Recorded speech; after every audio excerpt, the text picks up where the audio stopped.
We like to talk about the engine failure procedures. First off, as we're flying along, you notice you've lost an engine. The first thing you're going to notice is adverse yaw. You're going to have to obviously be pushing, correcting with the opposite rudder.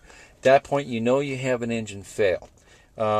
We go into our 2, 5, and 2 scenario. 1 is, first off, fly the airplane above all.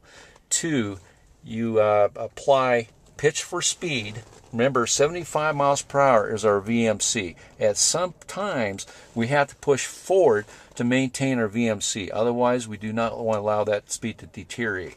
2, we call for METO power. Of course, we need that extra power for the loss of thrust.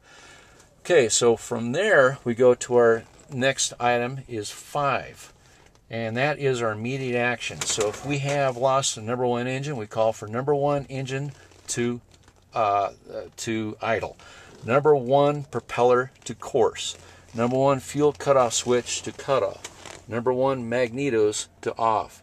At that point, we come back to the aft part of the cockpit, and we call for number 1 fuel valve to off. Of course, this is all simulated, and we aren't bringing any of these actually back, but we're calling for them.